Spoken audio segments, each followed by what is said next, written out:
a city of around 25,000 people. Everybody knew everybody practically. And the age of 4, my mother became seriously ill and went to the hospital, and they put us in a children's home.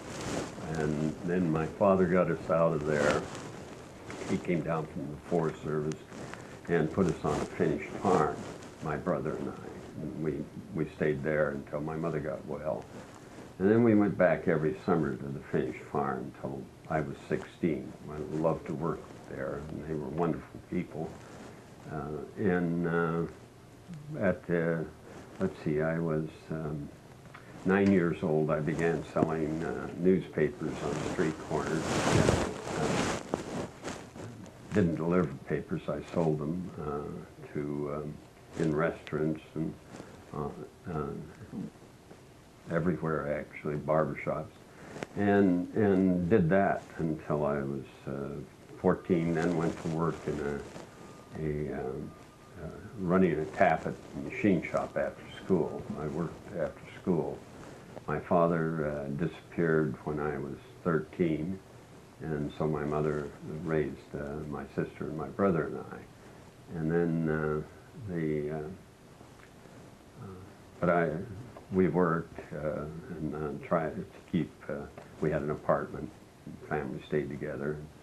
My sister got married when she was 17, and my brother ran off to the Navy at 16.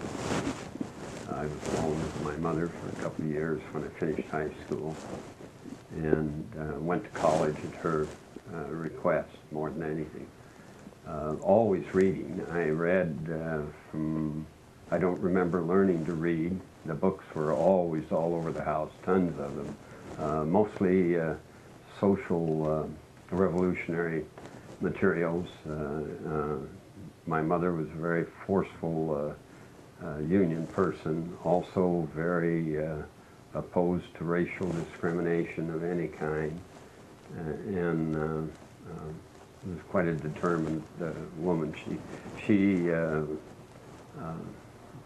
made money writing for true story and true romances, and every time we got a $75 check, we had a wonderful weekend or day, and maybe a new shirt or socks or something, but it was the existence.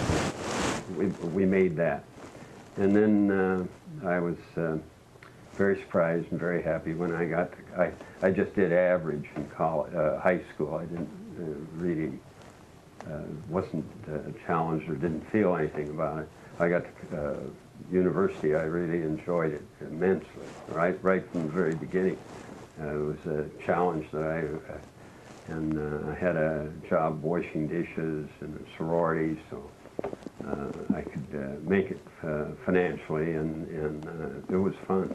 So and that's pretty much, I lost an eye at 13 in a blacksmith shop. A horseshoe disintegrated and went up, and I just barely got my head turned, so I only got one eye. Actually, it got in both eyes, but they had a magnet, electric magnet. They got it out of the right eye. And the two things about that, the doctor said I should never go on to college because I had overused the eye.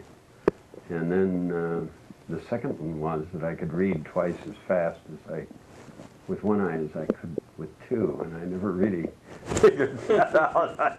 And so today, I read, and I'm amazed, the speed with which I can read and absorb, comprehend. It's